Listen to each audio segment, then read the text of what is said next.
scorned Elon Musk baby mama hits Tesla founder with the ultimate insult and reveals his vindictive child support tactic. Return to sender. The story, Ashley St. Clair on camera selling her Tesla Model S. The Daily Mail reports Elon Musk's alleged baby mama says she's been forced to sell her Tesla after the world's richest man cut her child support in half. Conservative influencer Ashley St. Clair, 26, was spotted handing over the keys to her black Model S outside her Manhattan apartment on Saturday. And she had some choice words for the man she says is the father to her son. Here's the video. I'm selling it because I need to make up for the 60% cut that Elon made to our son's child support. Why do you think that he did that?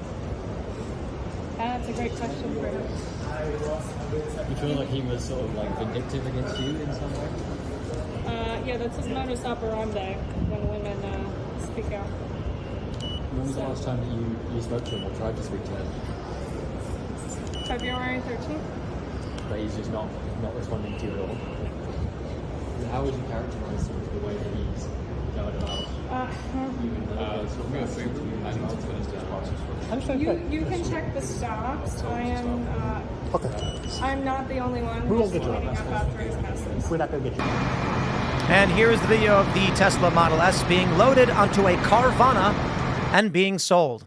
Now, the Tesla stock is currently, as of right now, down 5% in the last 6 months. For the day, it's 5.61% down. And we compare that to the Dow Jones Industrial, which is up 0.04, and NASDAQ, which is down 1.7. So it's down a little bit more in the past 5 days, 12%. The past month is 15%. But in the past 6 months, it's 5%. Year to date, it is down 34.41%. However, in 1 year total, not just year to date, meaning not just year to date's pointless, actually, because if we're looking at 6 months, it's 5%. Year to date is just 3 months. If we go by 1 year, you're up 41.99% on your Tesla investment. So you're still doing well. If you sold at its peak, holy crap, you made a good choice. You sell at the peak, you buy at the bottom, and you're doing pretty well. Now, what I will say is, I try to be respectful to both in this story, and I'm not sure how important the story is, but there you go. Ashley St. Clair, who allegedly, I believe it's at this point confirmed, has Elon Musk's kids selling off her vehicle, and I'll give you my thoughts on it. I don't know what we don't know what the percentage actually means in terms of 60% child support. If Elon's giving her $10,000 a month and now she's getting $4,000, that would make sense, maybe. There's a lot of rumors that she's in a very, very expensive apartment. She makes a lot of money. So honestly, I have no idea. No one really knows exactly what's going on behind the scenes with Ashley St. Clair and Elon Musk. But the reason why I think the story is interesting is that Elon is dominating the news cycle almost every single day over the past several weeks, with the attacks on Tesla now being compounded with a conservative personality who had a relationship with him now saying, look at what's going on in the Tesla stock. My question to you guys that are watching to comment is, do you believe everyone's being tribal in this regard? Because one could say that people on the right are not known for their big support of electric vehicles. But now that Elon Musk is on board with Trump and Doge, there are many conservatives who are saying, I'm going to get me an electric vehicle. In fact, a couple of years ago, there was great concern that electric vehicles are going to lock you in your car and drive you to the police station.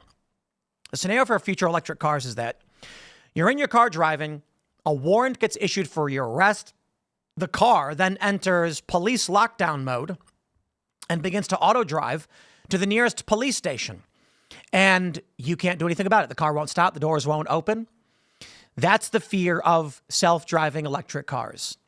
And the question is, I suppose the question is for many people who are now supporting electric cars and this stuff, they're going to say, well, you got a warrant for your arrest. You should be arrested, right? This is just making sure you get off the street safely without a fight. Cops don't have to have guns. Maybe. I suppose some people are scared that you will be wrapped up in these things if you are innocent. Or what if you're the passenger of a car? Yeah, these questions will likely get asked, and I'm not sure we could actually live in a world where the cars self-drive you to police stations, but of course you get the point. Conservatives were saying these things make you dependent. During the COVID lockdown, People on the right were saying, you're going to have an electric car, and already we're starting to see it in California. They put restrictions on when you could charge your vehicle and would disable them. And it would say, and not just Teslas, but electric cars in general, due to a current restriction, you cannot charge your vehicle. Then where do you go? We talked about how you'll go outside to get in your car, and it'll say, where would you like to go? And you'll say, I'm going to the grocery store. I'm sorry, Jim. The grocery store is outside of the red zone. I'm going to have to not let you drive because for some reason the car has an accent. You're going to be saying, you know what? I'm just actually going to drive to the gas station. And it's going to say, oh, righto, no problem. And then you're going to start driving. You're going to drive past the gas station and go to your supermarket. It's going to be like, I can't help but notice you're driving to the supermarket. I'm going to have to lock the car down, pull a U-turn, and suspend your driving privileges. In fact, to be real, in the future, I don't think we're even going to have cars. The goal has long been, and publicly stated too by a lot of these companies, to make it so that all cars are owned by corporations like Uber or Waymo or Lyft or whatever. And when you need a car, you call one and it arrives for you with nobody in it. Then there's no traffic. You go on the highway, all the cars can move in unison. They're all communicating with each other. No more car accidents. Except in the rain or, those things can happen. But no more distracted drivers. People trying to merge onto the highway. The cars will start to slowly spread out and make room. Everything will move faster. Ultimately, to go back to the question I was actually asking, I saw this story. And here's Ashley St. Clair. Clearly was a fan of Musk. Clearly supported him. They hung out. Allegedly had a kid together. Now she's upset and saying Tesla's not doing too well, and people are starting to realize this. But I wonder, liberals were pro-electric cars. Now they're burning them to the ground. Ashley St. Clair, maybe she's serious when she's like, I have to sell the car because Elon's not paying enough child support anymore. I don't know how that's going to work out, though. I mean, I'd imagine Ashley's going to have to move out and move somewhere substantially cheaper, because selling a car is a one-off. Eventually, you run out of money in that regard. Or if you live in New York, you don't need the car, I guess. I don't know. How do you charge it in New York anyway? The right is now in favor of electric cars, saying they want to buy them. This is a really weird world that we live in, my friends. Me, all I can say is this. I've been a fan of Tesla the whole time. I bought my first Tesla in, when did I buy it? It was pre-2020, I think. Or was it right around 2020? I think it was 2020. When conservatives were saying electric cars are dumb, buy gas, I bought a Tesla. In fact, I bought two of them. Then I bought a Cybertruck. You know what I really want to do?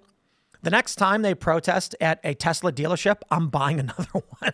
I don't know if you can do that, because when I've purchased my Teslas, you order them. You go online, you say, here's what I want. But I will legit just buy whatever Tesla. I will literally walk in and be like, I'll take that one. Because screw these people that are jamming up these Tesla dealerships, shutting them down. This is an absolutely insane time period. I don't even get it anymore. I've been talking about it a bit. We talked about it on Friday with the culture war, when the conservative and the liberal lawyers are arguing, and I'm like, you know what, man? I am just burned on all of this. Everybody wants to argue why they're right. And the only way to actually break it down is this. We are trying to influence people to agree with us. We want to claim to sound smarter than the other person, so they do. Most of the time, we're just playing to their carnal instincts and rages and desires. Precedent, court opinion, they don't mean anything. The courts change all the time, and past precedent gets erased. So one court, like we overturned Roe v. Wade, as if Roe v. Wade mattered. Sure, it was like the court said, we're going to do it. And then other judges were like, I don't want to change that. And then we got a court that said, I'm going to change that. So what did it ultimately matter? Was there a determined moral right or wrong? And you may say so. But it's an ebb and flow. It's a shift of the moral worldview of the people, and the people willing to win it. And so when it comes to Tesla, here we are with this predicament. Do we want to save the environment and green energy? The left doesn't seem to care. Are we concerned about robot cars that can take over and drive? The right doesn't seem to care. To be fair, the right, in my opinion, tends to be a little bit more consistent on these issues.